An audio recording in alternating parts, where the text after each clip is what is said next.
2022년 10월 15일 토요일 예수의 성녀 데레사 동정학자 기념일. 아빌라의 데레사로 널리 알려진 예수의 데레사 성녀는 1515년 스페인의 아빌라에서 태어났다. 가르멜 수도회에 들어간 그는 평생을 완덕의 길에 정진하며 살았다.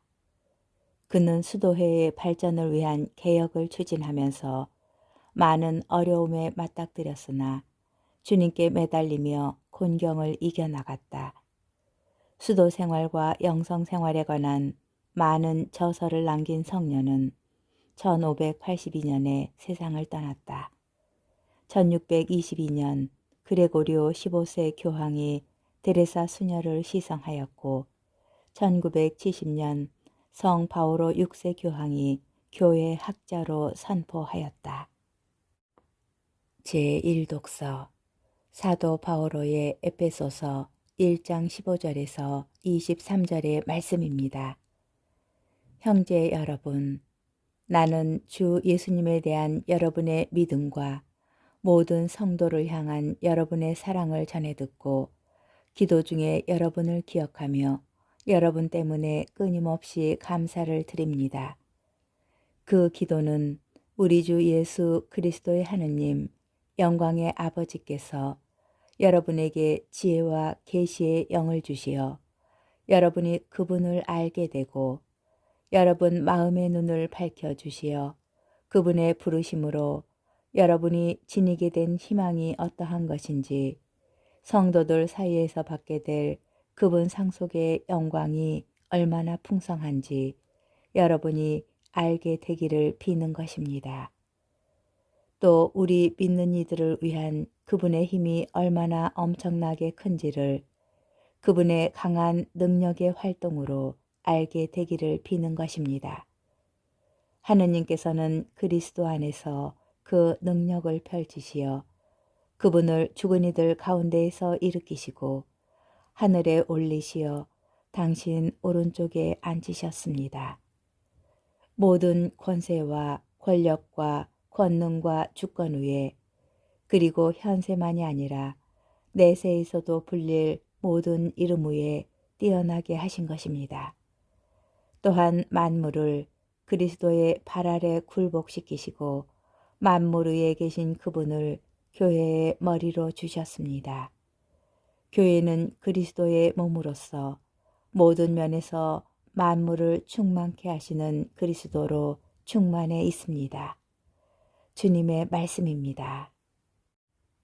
복음, 루카복음 12장 8절에서 12절의 말씀입니다. 그때 예수님께서 제자들에게 말씀하셨다. 내가 너희에게 말한다. 누구든지 사람들 앞에서 나를 안다고 증언하면 사람의 아들도 하느님의 천사들 앞에서 그를 안다고 증언할 것이다. 그러나 사람들 앞에서 나를 모른다고 하는 자는 사람의 아들도 하느님의 천사들 앞에서 그를 모른다고 할 것이다. 사람의 아들을 거슬러 말하는 자는 모두 용서받을 것이다. 그러나 성령을 모독하는 말을 하는 자는 용서받지 못할 것이다.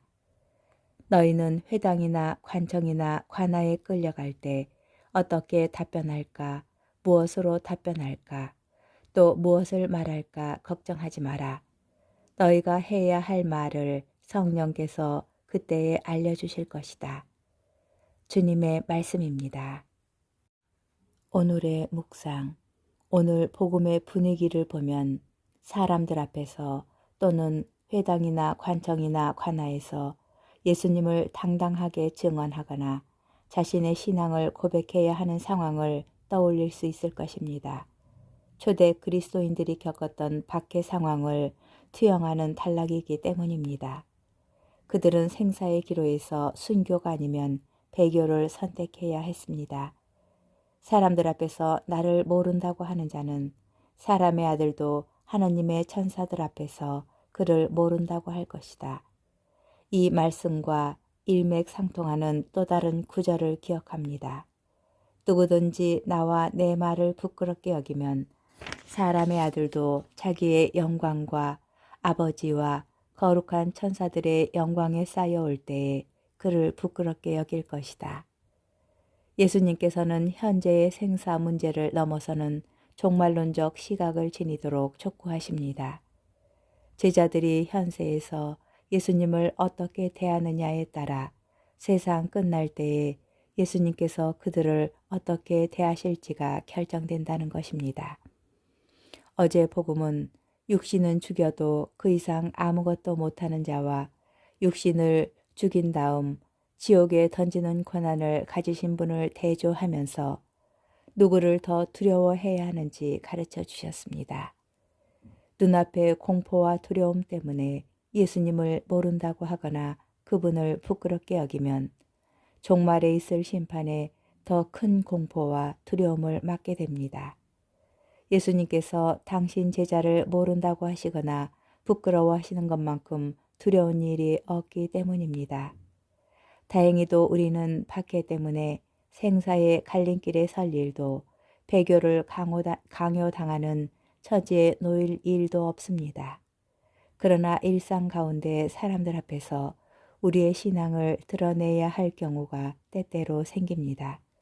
혹시 사람들의 눈치 때문에 자신의 정체를 밝히기를 부끄러워할 때가 있지는 않습니까? 그러한 상황에 놓일 때 어떠한 태도를 취하는지 스스로 돌아보았으면 합니다. 우리가 그분을 부끄러워하면 그분께서도 우리를 부끄러워하실 것입니다.